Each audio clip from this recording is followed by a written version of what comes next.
Veloso, eu queria começar te perguntando sobre essa vitória do Palmeiras, né, nesse primeiro clássico do ano no futebol brasileiro.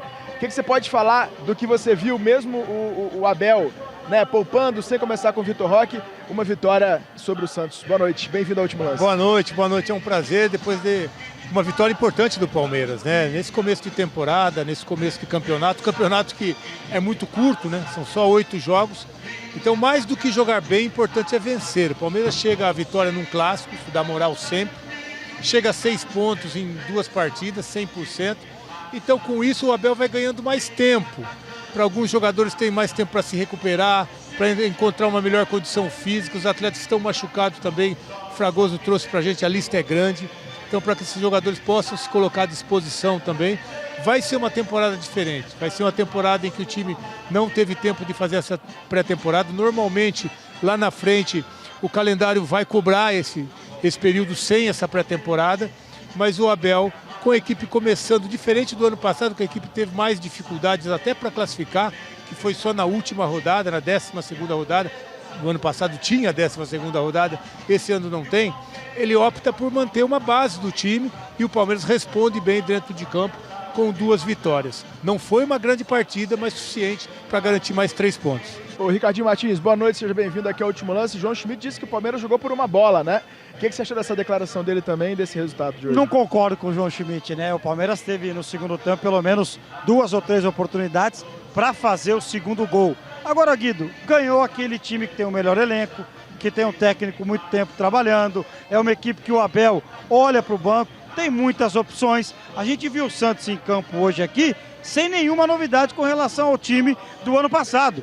O Gabigol começou o jogo no banco, foi a única novidade na estreia do Santos no Campeonato Paulista contra o Novo Horizontino. É o Santos que contratou o Gabriel Menino, teve o Gabriel Menino no banco que não entrou, mas é o Santos que está longe de estar pronto para a temporada, ainda vai se reforçar. O Vojvoda inicia um trabalho com alguns jogadores que ele pediu, mas hoje é uma distância muito grande de Santos para o Palmeiras. O Palmeiras, ele sobra em São Paulo hoje. Há uma distância grande para o segundo melhor time de São Paulo, que é o Corinthians. Então, a estrutura que o Palmeiras tem, o investimento que o Palmeiras tem, o elenco que o Palmeiras tem e o técnico que o Palmeiras tem, fazem hoje uma grande diferença. O Santos conseguiu fazer um bom jogo, principalmente ali no finalzinho, com 2 boas finalizações, mas ganhou aquele time que é melhor estruturado, é melhor tecnicamente e é o melhor time hoje do estado de São Paulo, talvez segundo do Brasil, terceiro do Brasil, o primeiro do Brasil, mas o resultado hoje aqui é difícil para o torcedor do Santos, mas é um resultado que está se tornando cada vez mais normal, o Palmeiras vencer o Santos. Vamos colocar a cabine também no papo aqui no Último Lance. André Henning, Mauro Betti e Madison. André e Mauro, se vocês me permitem, eu quero começar fazendo uma pergunta pro Madison, já dando boa noite para vocês também. Pede pro Madison ficar de pé aí, que o Madison tá sentado aí. Coloquem o Madison de pé. Ele já tá em cima do banquinho. Se você ver como é que eu tô aqui, Cardinho. Mas você tá bem, eu que tô fazendo esse espacate o Mauro aqui. que faz o espacate, ele que tem que abrir as pernas. Ô Madison, deixa eu te fazer uma pergunta. Eu quero saber o seguinte, se você fosse o Flaco Lopes ali, você chutava pro gol ou você dava espaço pra trás, hein? Boa noite, seja bem-vindo ao Último Lance. Boa noite, Guido. É sempre bom falar com você, meu querido. Cara, eu passaria a bola, porque o Brazão saiu muito bem. E o Flaco foi muito bem ali em devolver a bola pro Alan, que praticamente chutou sem goleiro, né? Então, eu passaria a bola também, não ia ser egoísta, não.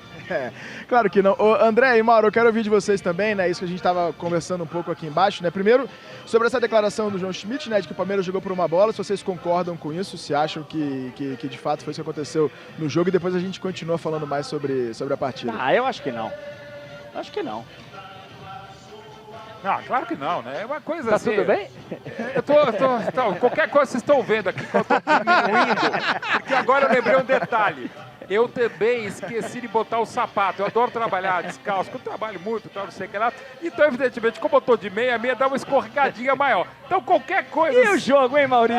Vou voltando ao que é mais importante do que o meu espacate da minha condição. Eu tô sentindo mais do que o Carlos Miguel no final do jogo. Assim, não foi lá um grande jogo, mas eu quero reiterar o que eu já falei, sendo mais chato do que eu já sou. Eu não vou cobrar de nenhum time. Palmeiras, Santos, São Paulo, Mirassol, Primavera, que resultado contra o Mirassol. Gente, não tem pré-temporada, não dá pra cobrar. O que dá pra cobrar é que a gente vai ver jogador sentindo lesão muscular. Foi assim ano passado, vai ser pior esse ano, né?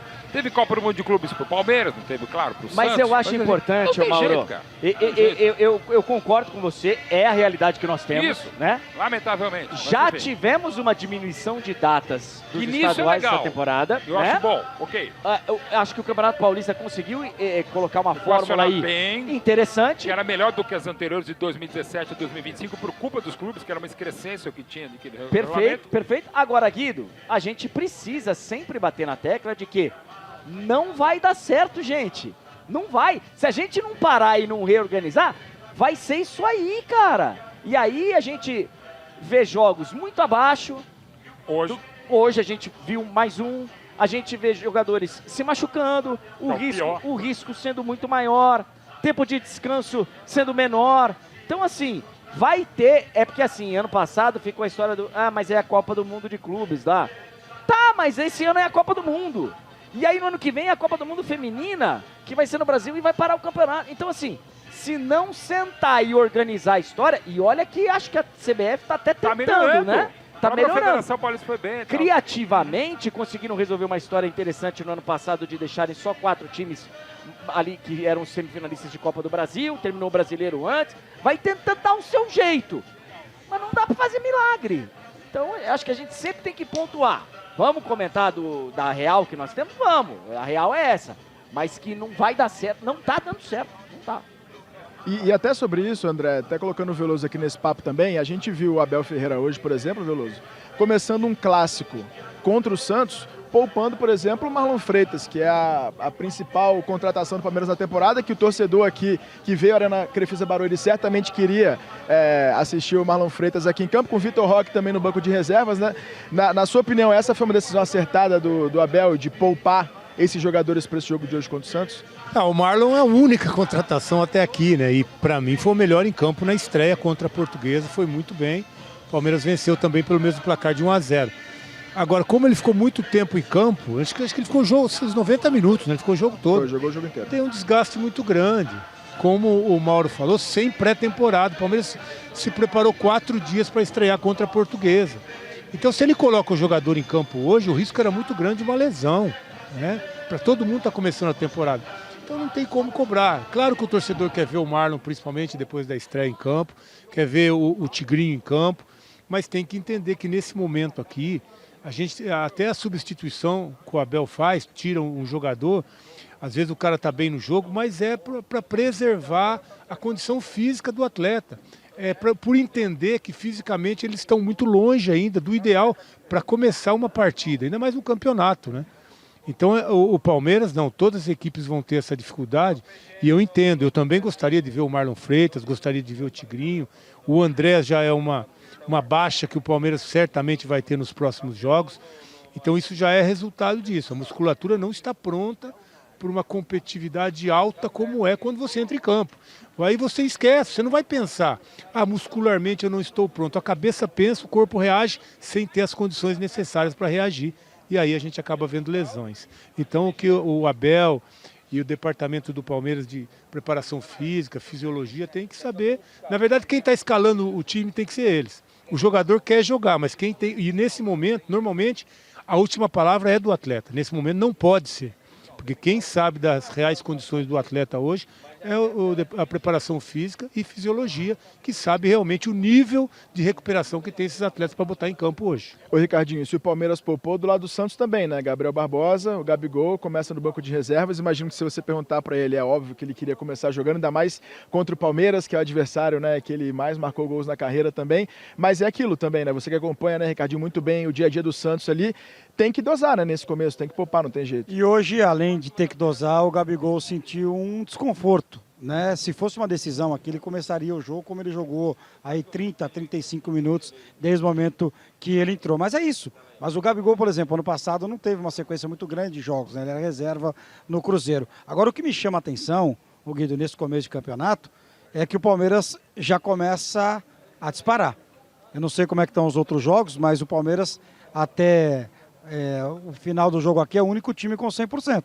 Porque o Mirassol ganhou o primeiro jogo, perdeu o segundo. Eu não sei, Veloso, qual que vai ser a estratégia do Palmeiras, do técnico Abel. De repente, usar esse time titular até um pouquinho antes do Brasileiro, para já dar um sprint no Campeonato Paulista, assegurar a classificação e aí começar a dosar muito. Jogar o Campeonato Brasileiro com o time principal, mesclar na fase final do Campeonato Paulista e voltar com os jogadores no mata das quartas, no mata da semi e no mata-mata da semifinal. De repente, a estratégia deste ano do Abel é diferente da que ele teve no ano passado, quando ele mescla muito no Campeonato Paulista. Veloso lembrou muito bem, Palmeiras por muito pouco não fica fora da fase final. De repente, esse ano não. Eu vou dar um sprint aqui, lá na frente eu seguro. De repente pode ser essa a saída. Independente de qualquer coisa, o Palmeiras tem o melhor elenco de São Paulo disparado. Deixa eu colocar de novo no papo aqui André Henning, Mauro Betting e Madison, pra gente falar do craque do jogo, o Alan, um garoto de 35 milhões de euros. Palmeiras recusou uma proposta, ele que hoje fez o gol da partida, o gol da vitória no Clássico. O que vocês podem falar sobre a importância do Alan nesse time do Abel Ferreira já nesse início de temporada? Mauro, você é o mais habilitado a falar sobre isso, porque você está há algum tempo verdade. falando sobre a base do Palmeiras. Eu conheço a história desde a época de Vitória, do trabalho que é feito hoje na base do Palmeiras. Então, do João Paulo. Então, assim, é um negócio muito sério. Muito, muito. E o Alan é esse cara sério. E o Palmeiras tem uma condição hoje financeira tão legal, Madison, que ele consegue 35 milhões? Não. Você dizer não. E aí, por isso que é o trabalho que tem o Palmeiras desde 2013, o Flamengo também desde a mesma época, e outros grandes também não. Você chegar a proposta dessa que você vende, falou, não, eu vou segurar, né? E conversa com o cara. 90% dos clubes brasileiros hoje, se cai uma de 20... pelo jogador como ele? Os caras ainda embalam para presente, levam no aeroporto e falam, paga rápido. Não tenha dúvida. E o Alan, hoje também muito importante, não só pelo gol contra o Santos, um clássico e tal, é que talvez falte ao Alan hoje o que ele fez hoje, que ele fez também contra o Galo, e está começando a fazer um pouco mais, que é pisar mais na área, finalizar mais e melhor e fazer mais gol. Só estava faltando isso, porque ele é impressionante, é mais que realmente uma joia impressionante do Palmeiras. Lembrando que no Sub-17 ele chegou a ser artilheiro do Palmeiras, que jogava como meio atacante. Aqui no Palmeiras, desde o ano passado, um segundo volante, é um lateral, é um ala, um ponta e cada vez melhor. E pisando na área, melhor para ele e para o Palmeiras.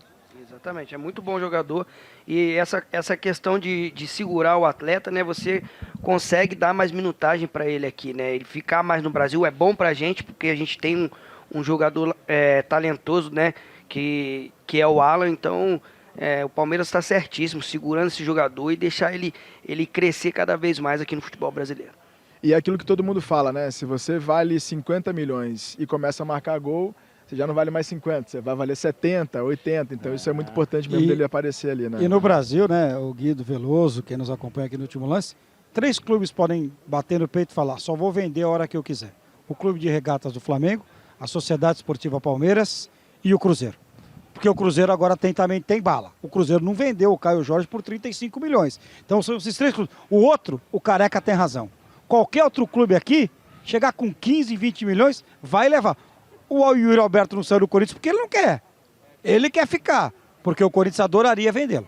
E você, né, Madison, por exemplo, que viu aí o Neymar, né, nascer lá em 2009 e também ficar, né, por tanto tempo aí, de ter a chance de jogar junto ali, sabe como que é importante isso até não só para a torcida, mas para o clube, né, de conseguir manter um jogador desse para continuar na temporada. Não, com certeza, né, o Neymar é essa prova, né, o Neymar quando sobe em 2009, né, já se falavam em milhões. Né, então o Santos conseguiu segurar ele o tempo necessário. Fez e aquele depois, plano de carreira. Aquele plano de carreira. Ele ter ido com 14 anos para ele ser o Messi do Real Madrid. Ele não quis, e aí o Marcelo Teixeira bancou 1 milhão junto com o seu Zito e aí continuou. Exatamente. Ô Veloso, para te colocar no papo também, hoje o Alan a gente pode dizer que já é protagonista nesse time do Palmeiras? A gente tem que lembrar a classificação do Palmeiras contra a LDU, né, na Libertadores. Ele foi o jogador decisivo, o mais decisivo do Palmeiras. Hoje ocupa um espaço importante dentro do elenco do Palmeiras. Pelo valor que chegou, eu venderia, sim. 35 milhões de euros. O Palmeiras que está buscando reforçar ainda mais a equipe, fala em Almada, né? Fala no Ares, fala em outros jogadores. Eu acho que seria importante uma venda desse vulto, né? Para você estar no mercado com mais força. Agora, a gente tem que lembrar também que esse menino que veio da base, na verdade, o Palmeiras, no ano passado, investiu 80 milhões no Sousa, para jogar pelo lado esquerdo e não está jogando, e 70 milhões no Facundo para jogar onde o Alan está jogando ali pelo lado direito. E o menino tomou conta, né? Então, apesar do investimento do Palmeiras tão alto aí, dos dois lados do campo, quem joga é o menino e quem resolve é o menino. Então, realmente, essa base do Palmeiras vem trazendo jogadores que são joias, né? Que o Abel, como ninguém, está sabendo lapidar.